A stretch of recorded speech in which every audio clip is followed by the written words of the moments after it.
to be the most beneficial thing for us to do and spend our time doing, focusing on, because it's a thing that obviously is very important to us. Yeah, and also reflecting on what you said, Kim, yesterday about being the source of blessings, you know, being that portal of blessings. That seems to be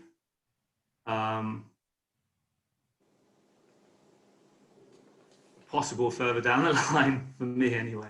You know, just to be in the world is a benefit in that sense. Can you be a bit more specific? What do you mean being in the world? Because that was kind of Joe's point that, you know, the world is full of suffering. The people around us suffer. They, you know, clearly live in pain, existential pain and confusion. And what can we do about that beyond our practice at home? Well, on an energetic level, I think that the energy of a well, the more real, the less karma is there, the more purified the energy. That's going to have a beneficial effect on that level, on the people around that we contact. I was doing some Tai Chi in the park yesterday, and someone came up and said, you know, how much they loved seeing me do that, and you know, they said it was very spiritual, and you know, which was sort of made me reflect on that a little bit. But then there are practical things we can do, which, as Oscar was saying, is sort of walking into, or for me anyway, into the unknown. You know, that there are steps. We have to make steps to go beyond ourselves in order to try to help in this way, because, you know, there's still, for me anyway, there's still like karmic stuff going on, emotional stuff, which is sort of pulling me back from that. So it is a constant sort of stepping out of the comfort zone sort of thing in order to want to help people.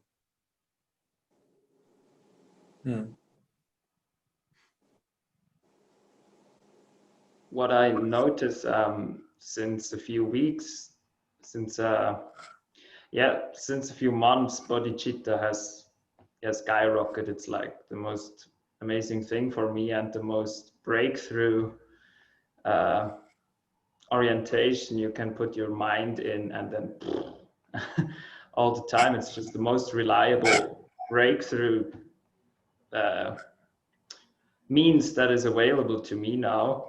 And what I noticed in the last weeks, that it starts to get more practical, because I was not much of a helper kind of guy. Like if I see someone needs help, one of my friends, like he's moving or lifting or stuff, I was like, so rather someone else should be doing this. I don't want to. And I sense a change in that direction as well, that I really want to put the bodhicitta into actions, into deeds as well, more and more. Also, when I have like some financial sorrows for a moment, I automatically switch it on. Yeah, well, take it all. I mean, if I don't need that money, take it all from me. And I noticed just small little practical expressions of bodhicitta rising up and taking more and more of my motivation in daily life as well. And just this direction to help others. Even though bodhicitta is universal, I wouldn't have expected this to happen, that it starts to actually really shape your speech, shape your deeds more and more as well. It's not a retreating from the world at all into spaciousness. And I just sense that it takes my body and it takes my my physical presence more into it as well. And I noticed this practical impulses. Mm-hmm. That's the thing I want, like I only experienced very briefly, but seems to be very good, because that doesn't go just on doing Dharma, like a specific Dharma thing. That goes into any kind of thing in life, it sounds like. But it also sounds like it's a result of practice, and that it takes time to kind of more and more tap into that. Or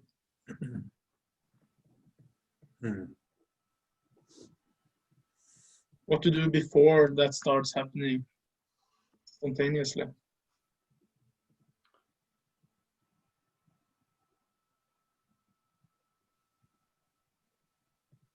Yeah, I'd just like to say something about yesterday.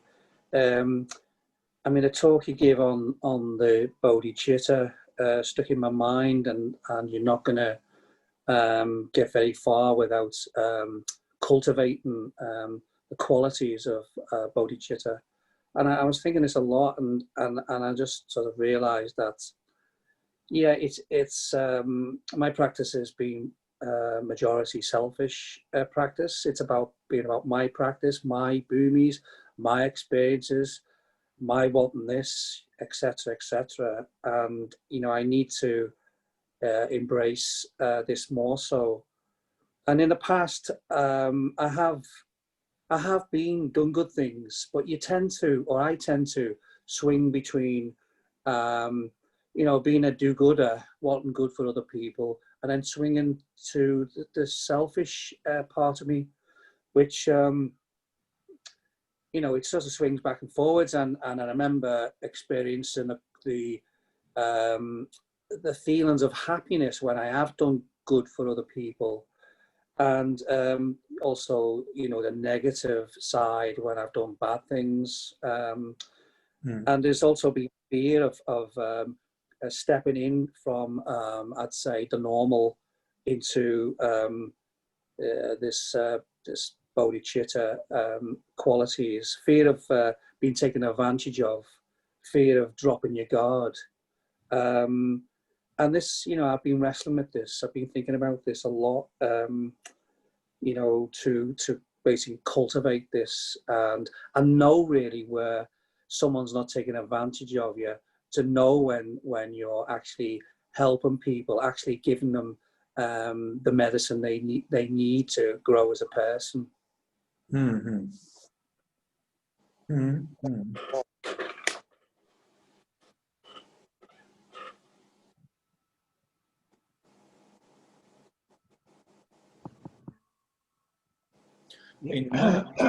Yeah, Sean used the word cultivate there, and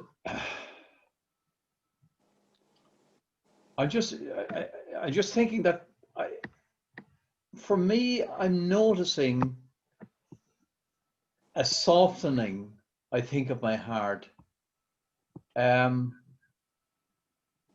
it hasn't been as a result of my consciously wanting to cultivate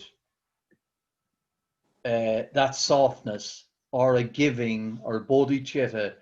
It just seems that it's actually happening as a process. Yeah. I don't feel there's an effort on my part. I'm noticing that where I can be of help to someone, that help is coming more spontaneously now and is bringing a joy with it that wasn't actually there before, in the sense of just feeling that, in fact, that not that the motivation is to do it for me to get joy, but it just happens to actually to run along with it. The other thing I'm noticing, or I have noticed, is a compassion for myself. And I don't know, there's a bit of a conflict in me in this one, in that why can't I actually do it? And it's arising from a situation where I was helping someone who was actually in an absolute, you know, huge pain. I did whatever I could actually do, but now I find that I can't even speak with that person, because each time they're coming back and there's a wall of pain, there's a wall of sorrow, there's a wall of, you know, of hugely painful stuff that this person is going through as a result of the unmanageability of their own life. Mm. And I can't even, and it's as if my own cup of compassion is actually empty from the point of view of whatever I can give them. And to me, there's a contradiction there in that I'm not able to give more to that particular person. Mm-hmm. And it seems to be a self-protection mechanism that is actually there. It's just my cup is empty as regards what I can actually give. I've given all I can, but yet the wall of pain and the wall of unmanageability and the wall of dysfunctionality and the wall of everything in their lives is still actually there. And it's just, you know, so.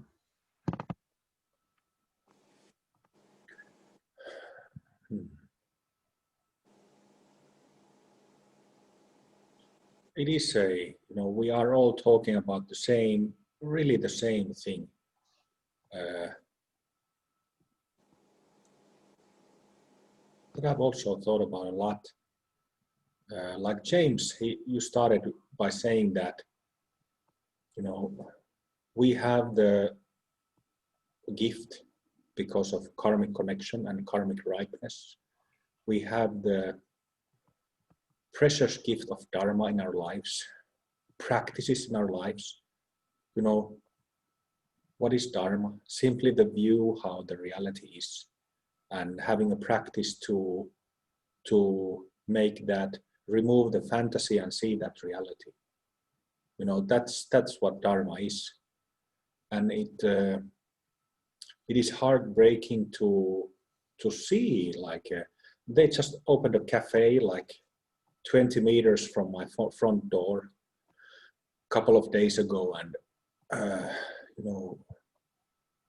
I'm going there, wanting to enjoy a cup of coffee, and they make heck of coffee, so it's really good. But at the same time, people there,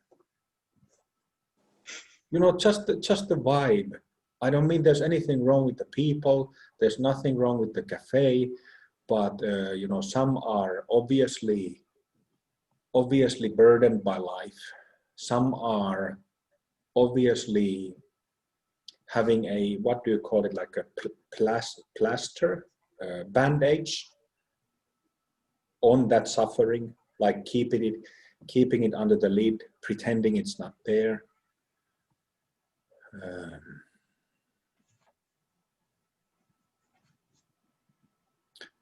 Sometimes it simply is the case that we cannot do anything. Like Joe, what you were saying, that, like in the case of my father, that's a really an example that is close to me. And, he was an alcoholic, had a massive trauma from his childhood, didn't have much success in his life. And it just, he was a very kind person, but he didn't have Dharma in his life. We spoke about Dharma quite a bit. I had conversations with him, but I wasn't suggesting him practices or anything, because he never asked me, how to actually do that. But I didn't see any other option than just to accept that. I knew years before he passed away, he died of organ malfunction, his kidneys, you know, he had been an alcoholic for so long that his kidneys just gave up. But, you know, years before he passed away, I knew that this is an inevitable sequence of events, and I can do, I wish I could have done and could have helped more than I was able to, but it just wasn't, the circumstance wasn't right for it. So he passed away. Well, fortunately, you know, things took a better turn after he passed away. That's maybe a bit mystical remark, but in Vajrayana we speak about these kind of things, posthumous things. So things took a better turn for him, dharmically speaking, right afterwards, because I said prayers on his deathbed, and because I did, he left in peace rather than in fear and in anxiety. I came to meet him, like he was in hospital for a couple of weeks, and like 1 or 2 days before, he wasn't unable to communicate anymore, wasn't able to speak. But then, like often happens with dying people, 1-2 days before the passing away takes place, they are able to communicate and speak some, communicate. So I went there and I comforted him.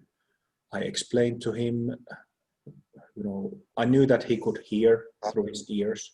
He wasn't able to speak at that moment anymore, but I explained him about death, and he was very anxious about dying, you know, because, you know, we live in post-Christian culture, and death is it's a huge taboo, and it's a huge topic of fear in our society.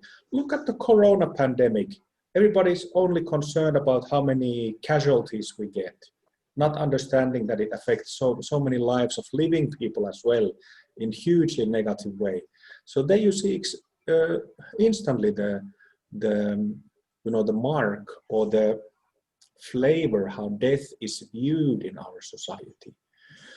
And it is not like that at all in Buddhist cultures, not at all, you know. But Christianity, well, the church fathers, I should say, perhaps have, you know, Christianity used to have the doctrine of reincarnation. It was removed by the church fathers. They decided to remove it there. And that's why we have in this Christian or post-Christian culture, we have the view that we only have this life. And after that, you either go to heaven or you go to hell. But exactly how, you don't know. You know, it's a really weird view, really weird culture in that sense.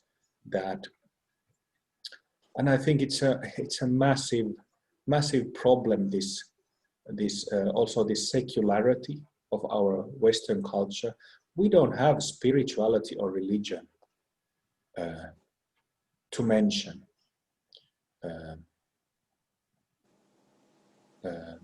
So like for a lot of people, maybe for a majority of people in Europe, in UK, in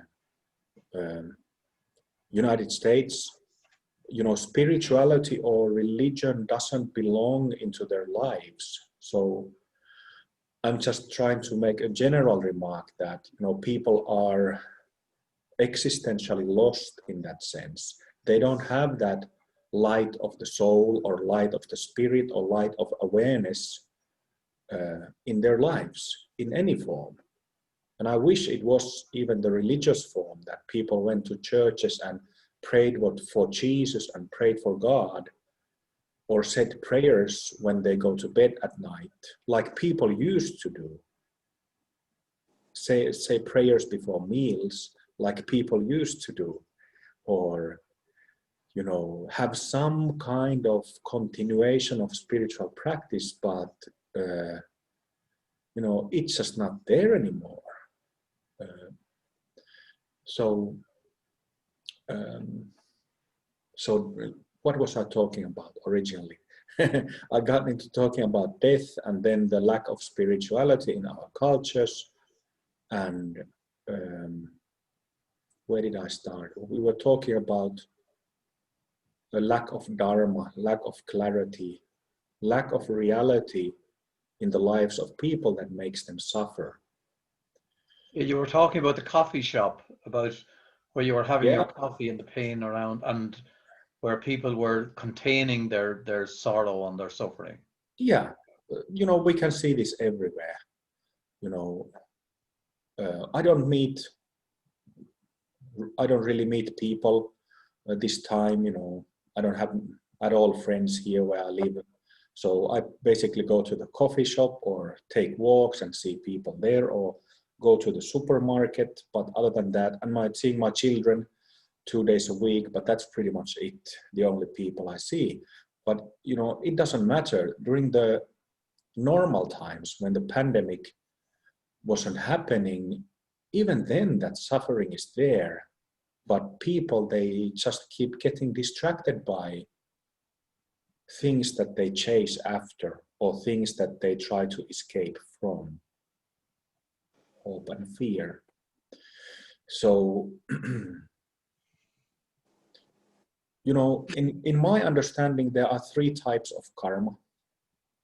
Not only 2 types, but 3 types. And we, you know, karma means that actions have consequences. What, you know, you do something and there is like a boomerang kind of feedback that comes back to you. What goes around comes around. So, you know, if we do harmful actions, harmful things come to us sooner or later. Unfavorable actions lead to unfavorable karma. Kind actions, what was the word? Favorable actions bring favorable results. You know, we have the first type is bad karma. The next one is good karma. So, you know, we do kind things, just, you know, ordinary, like Ugi was saying, helping a friend to move or offering a helping hand in any ways we can to people we know, to strangers, in any situation that we meet. So bad karma, good karma, and then there is karma that liberates. So karma that puts an end to the accumulation of karma. And that is the karma related to Dharma. So, you know, we also need to have a karmic connection. Good karma is not, it's different from karma of liberation, because, you know, do you understand? Like, it's we need to have a connection to Dharma to go beyond both good or bad karma. Good karma doesn't neutralize bad karma. Bad doesn't neutralize good. It's only the karma of liberation that neutralizes both.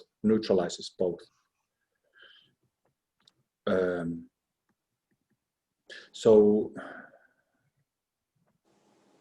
what did you say there, Kim? It's only the karma of, what was that last word you said? Only the karma of that neutralizes? It's only the karma of liberation that releases both good and bad karma. Oh, okay, thank you. Yeah. And the thing with good and bad karma is that eventually it, you know, if we have unfavorable circumstances, be they health problems, be they financial problems, be they circumstances in life, karma has a big role in all of that. But good and bad circumstances, you know, like basic Buddhist teaching is impermanence of things. Things are in a constant flux. So here is an example of that. This can be taken as a demonstration of either good or bad karma.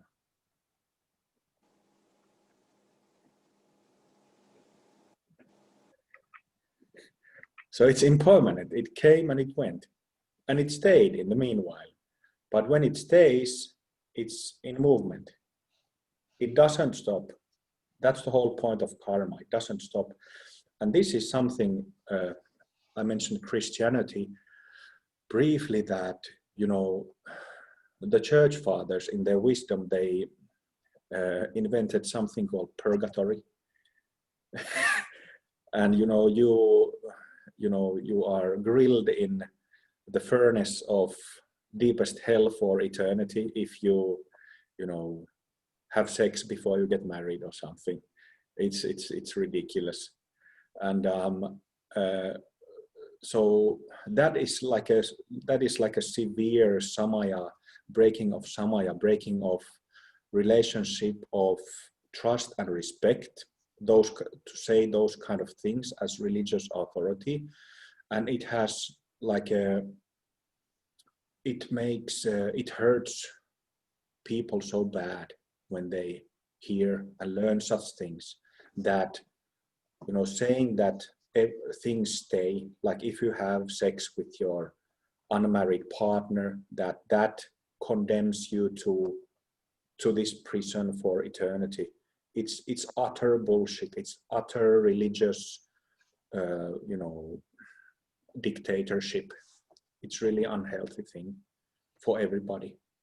But you know, things come and go. So we all have heard stories of the poor man suddenly getting rich, a bad karmic situation, unfavorable situation becoming suddenly favorable situation.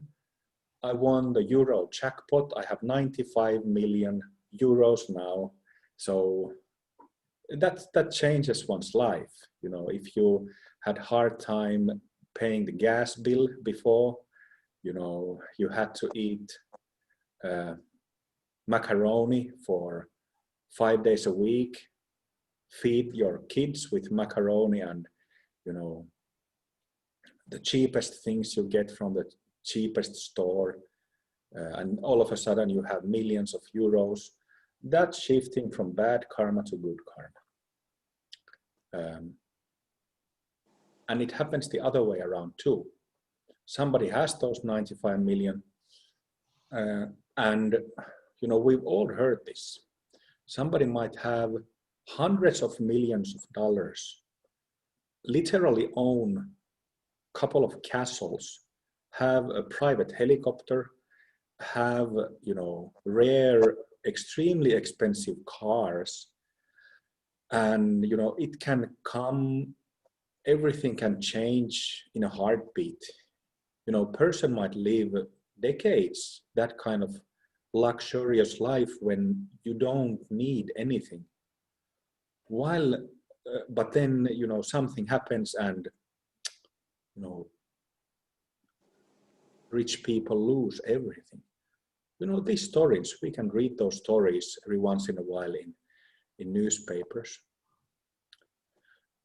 But the thing with liberating karma is that we can be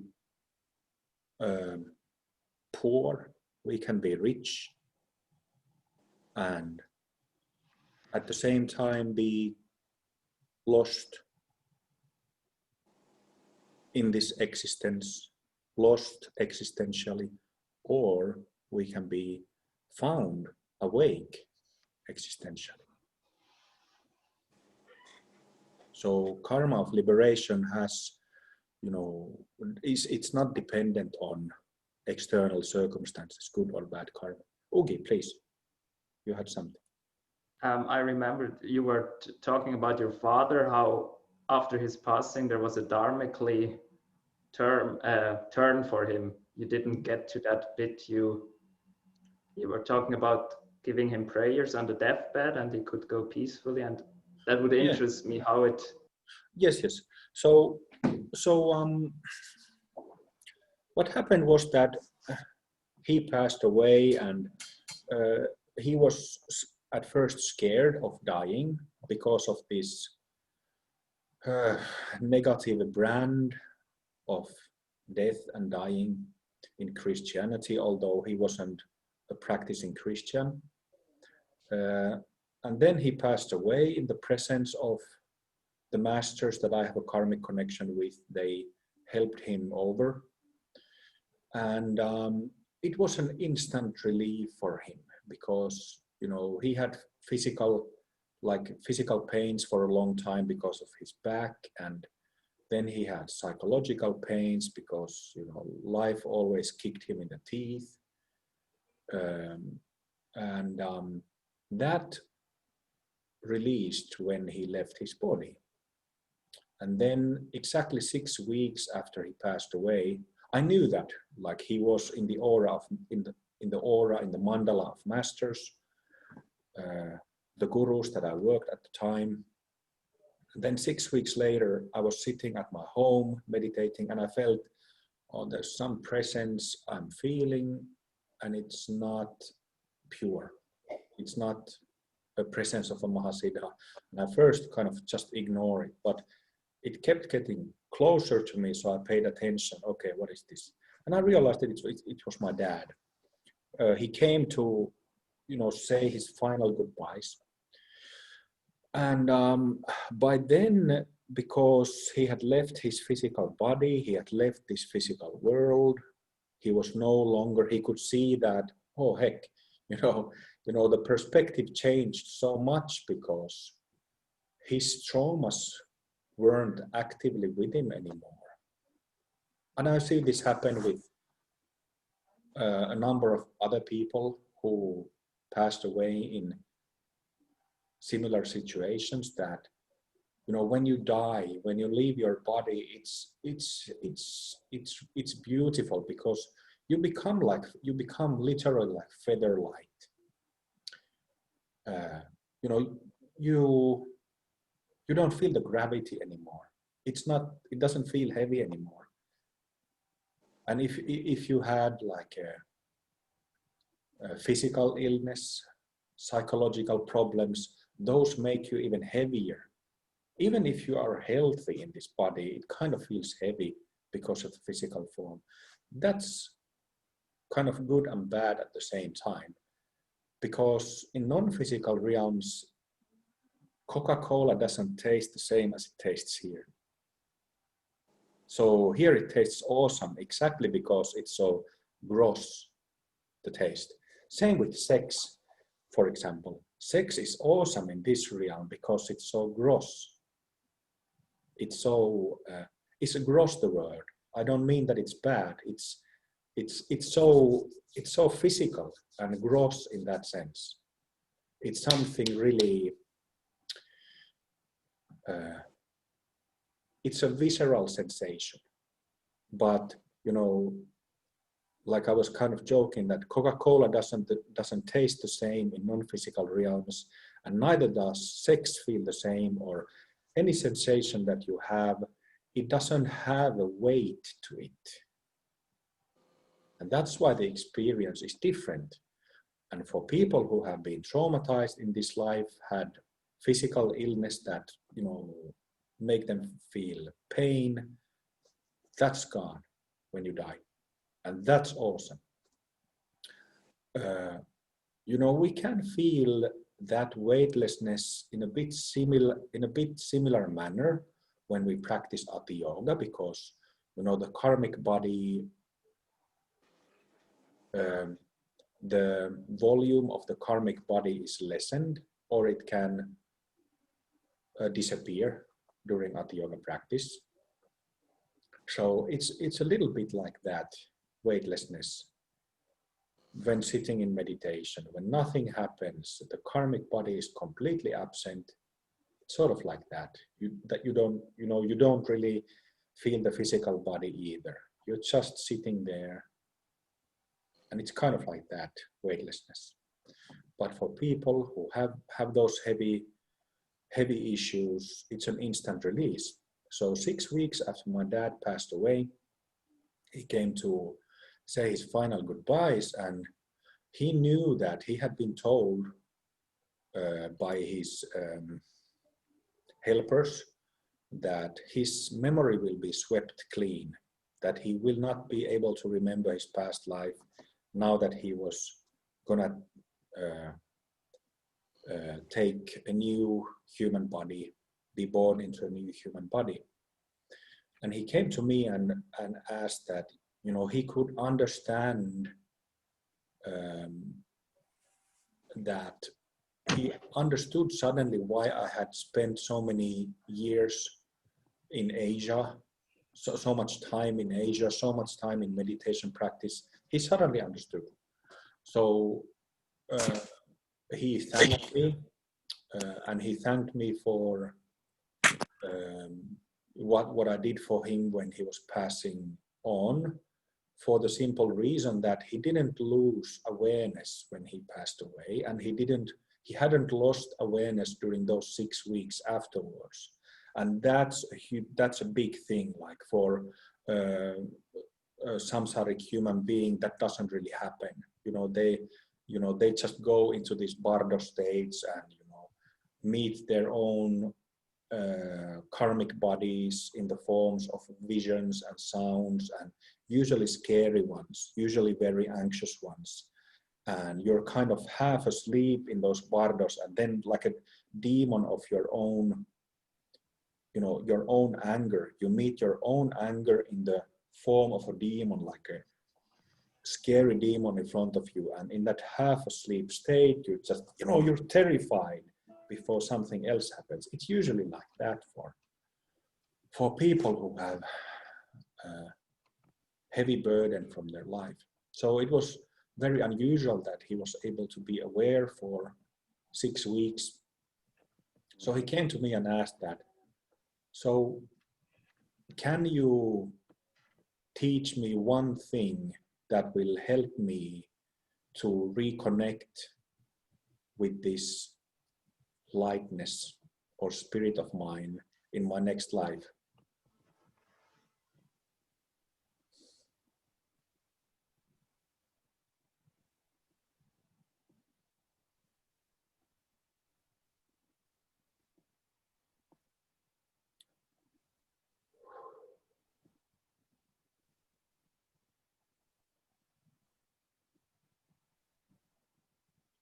And I told him the name of Babaji. I simply told him to remember the name of Babaji. And he repeated Babaji's name a few times, and then he left.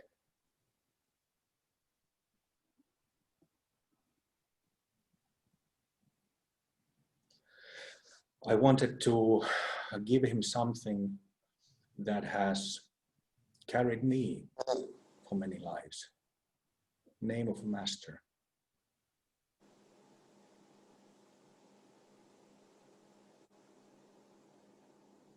And we were talking about Bodhicitta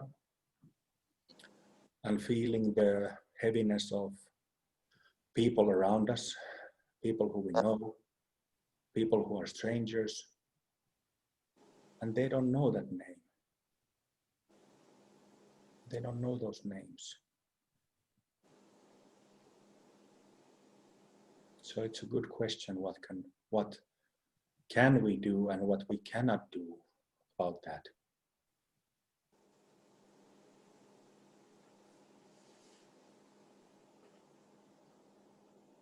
I think that making practice visible in the society is very important.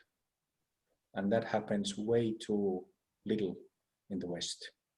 In Asia, if you go to, as you know, if you go to Japan, if you go to Korea, China, Tibet, Nepal, India, any of the Far East Asian countries, there are temples and practitioners, whether monastic or lay people, everywhere.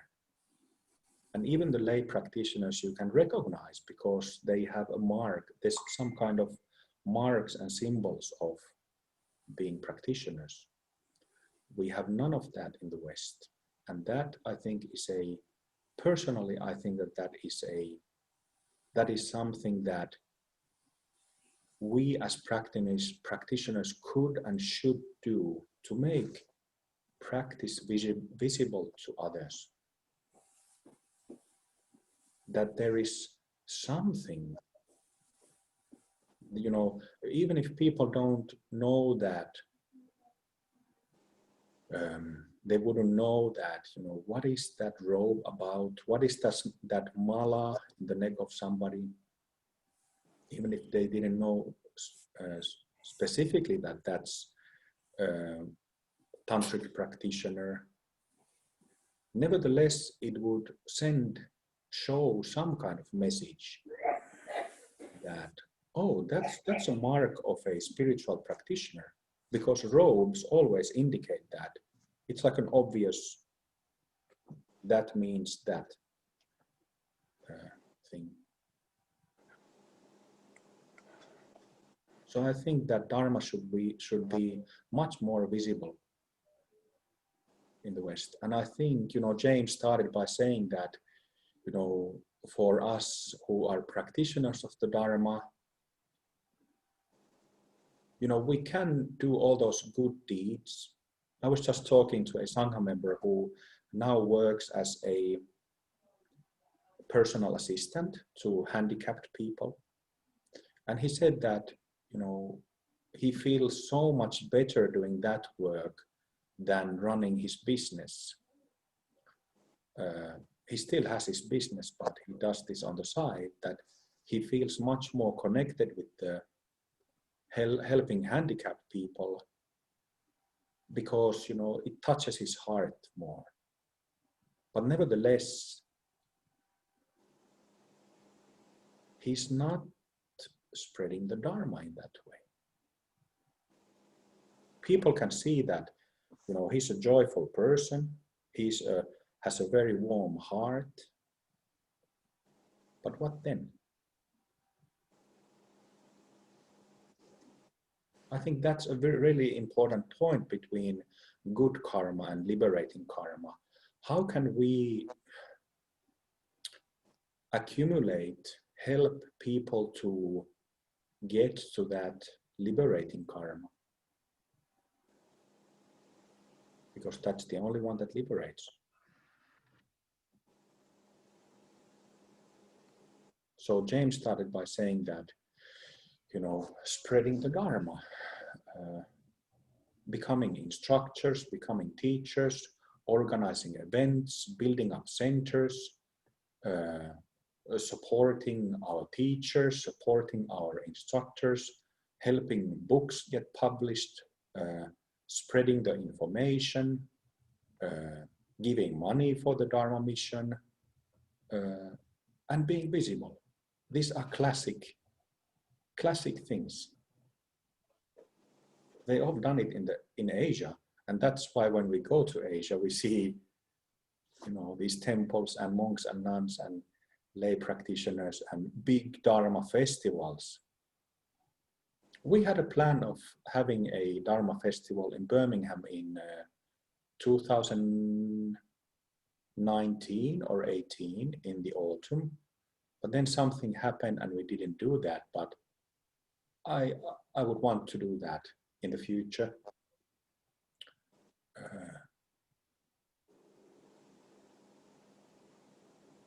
And I think really important thing is that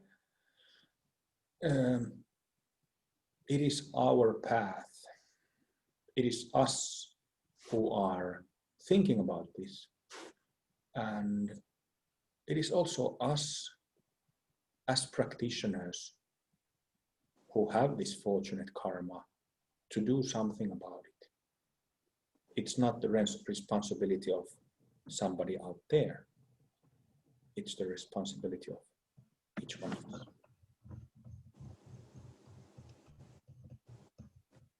That's Bodhicitta.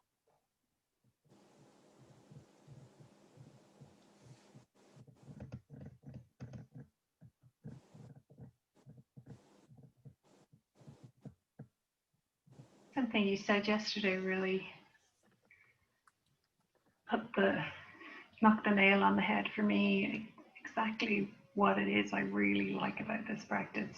You said that it's empowering, that this, you should feel that this is empowering, you know, and that I think that is the one thing that like makes this spiritual practice so much better for me than Christianity, than Catholicism. I think it gives me a sense that I can kind of do it for myself, that it's coming from within me, and that there is a goodness in me that I can use to help me. And then when I am, and as I am healing, I feel the people around me healing as well. And when everybody's talking about suffering and how bad it is that the people around us suffer, but there's something good about the fact that the people around us suffer, or that we suffer. I think the fact that we do this, that everyone suffers, and that we can reach out and care for each other, you know, like I've been meeting Joe to talk to him, and the feeling of just somebody caring about me, and for even to be in the Sangha, and for people to talk about the problems that they have, the problems that they have with their in their lives, or with the way they're thinking. It's just so, it makes me want to reach out and help them, and that feeling helps me, you know. And when I say that I have my problems and people are so eager to help me, it just that feeling of connection is so powerful and so helpful, you know. So the Sangha has been really good for me, you know, in that way, in that feeling of connection and interconnectedness. And it's just been wonderful for me. So thank you. Thank you all. Yeah, Sanghas are for that, for genuine, authentic human relationships. That's what a Sangha should be.